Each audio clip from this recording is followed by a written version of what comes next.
Assalamualaikum warahmatullahi wabarakatuh. Perkenalkan, nama Eka Novitasari, nomor pokok mahasiswa 3062056021, kelas 01 Banjarmasin, program studi pendidikan guru sekolah dasar atau sering disebut dengan PGSD, semester 2, mata kuliah pembelajaran IPS SD 1, dosen pengampu Ibu Rahidatul Laila Agustina MPD. Saya dari STKIP PGRI Banjarmasin.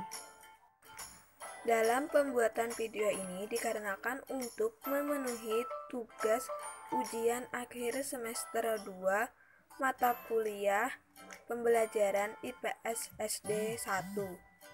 Pertama, saya akan menjelaskan terlebih dahulu apa itu pembelajaran IPS pada sekolah dasar.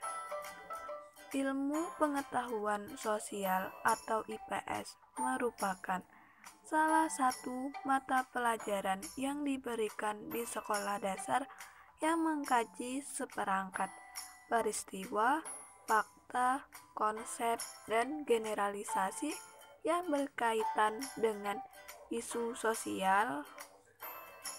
Mengapa pembelajaran IPS diajarkan pada sekolah dasar?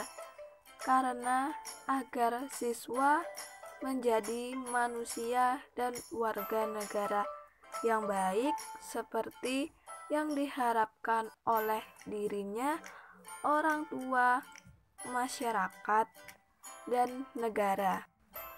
Apa sih tujuan pembelajaran IPS pada sekolah dasar? Tujuan pembelajaran IPS pada sekolah dasar ialah mampu mengembangkan aspek pengetahuan dan pengertian, aspek sikap dan nilai, serta aspek keterampilan.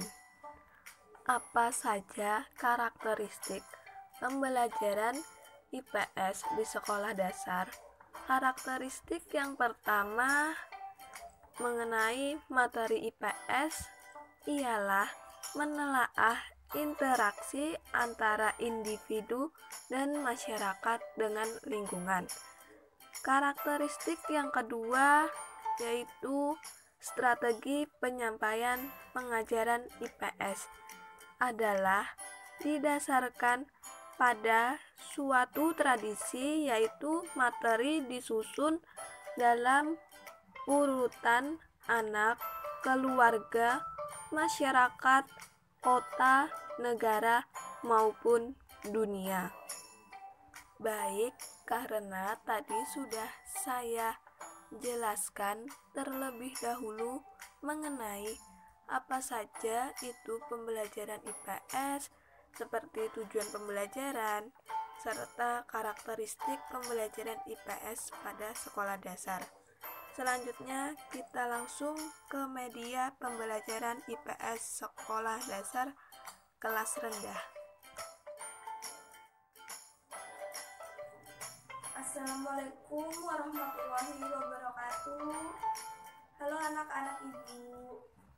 Baik, saya akan membawakan materi kelas 1 muatan IPS mengenai peristiwa penting dalam keluarga. Baik, selanjutnya kita langsung saja masuk ke materi, yaitu peristiwa penting dalam keluarga. Apa itu peristiwa penting dalam keluarga? Segala sesuatu yang pernah dilakukan dalam keluarga. Peristiwa penting mencakup dua kelompok. Yang pertama yaitu peristiwa menyenangkan, kedua yaitu peristiwa menyedihkan. Apa sih contoh dari peristiwa menyenangkan? Contoh yang pertama yaitu ulang tahun. Mengapa ulang tahun merupakan peristiwa yang menyenangkan? sebuah acara yang memperingati hari ulang tahun kita setiap 1 tahun sekali. Misalnya seperti Tina pada tanggal 4 April ia selalu merayakan ulang tahunnya dan bertambah usia, dan Tina pun begitu senang sekali apabila bertemu pada tanggal 4 April 2005. Yang kedua yaitu contoh peristiwa menyenangkan ialah pernikahan. Mengapa pernikahan termasuk peristiwa menyenangkan? Karena pernikahan sebuah awal terbentuknya keluarga, bahkan keluarga yang jauh pun akan datang dan bukan hanya sekedar mengucapkan selamat. Contoh yang ketiga pada peristiwa menyenangkan ialah kelahiran. Mengapa kelahiran merupakan contoh peristiwa menyenangkan? Karena kelahiran ialah sebuah momen yang ditunggu-tunggu dalam keluarga, orang tua, kerabat maupun tetangga. Misalnya seperti Cici sebentar lagi akan menjadi seorang kakak karena ibunya sedang mengandung adiknya yang berjenis kelamin laki-laki. Cici begitu senang karena ia akan mempunyai teman bermain. Nah, begitu dengan orang tua Cici pasti akan sibuk mencarikan nama karena nama itu penting. Nama yang akan diberikan adalah nama yang begitu spesial menurut doa orang tua yang terbaik. Contoh yang keempat pada peristiwa yang menyenangkan ialah seperti berlibur bersama keluarga. Mengapa berlibur bersama keluarga itu termasuk peristiwa menyenangkan? Karena kita menghabiskan waktu untuk berkumpul bersama keluarga. Misalnya seperti Tio diajak orang tuanya berlibur ke gunung, tetapi bukan hanya Tio saja yang diajak, bahkan ada adiknya dan kakaknya yang ikut berlibur. Selanjutnya kita masuk mengenai peristiwa menyedihkan. Apa saja sih contoh pada peristiwa menyedihkan?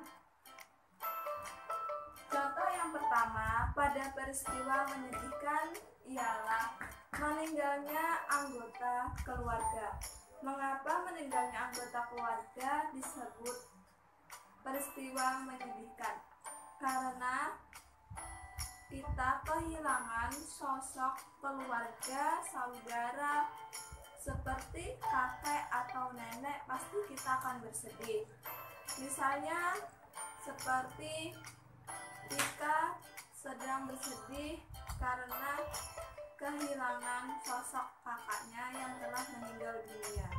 Contoh yang kedua mengenai peristiwa menyedihkan ialah kecelakaan. Mengapa kecelakaan merupakan insiden yang menakutkan bagi orang-orang?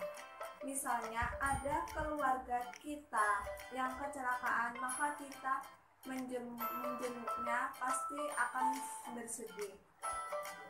Contoh yang ketiga yaitu sakit. Mengapa sakit merupakan peristiwa menyedihkan? Tidak ada orang yang ingin sakit, bahkan semua orang ingin sehat walafiat. Tapi begitulah hidup, tidak selamanya kita sehat. Kita akan bersedih ketika melihat keluarga kita yang sedang sakit. Mungkin itu tadi pembahasan dari saya mengenai materi muatan IPS kelas 2 sekolah dasar tentang peristiwa penting dalam keluarga. Mohon maaf apabila banyak memiliki kesalahan atau kekurangan dalam pembuatan video ini, karena setiap manusia tidak luput dari salah dan hilaf.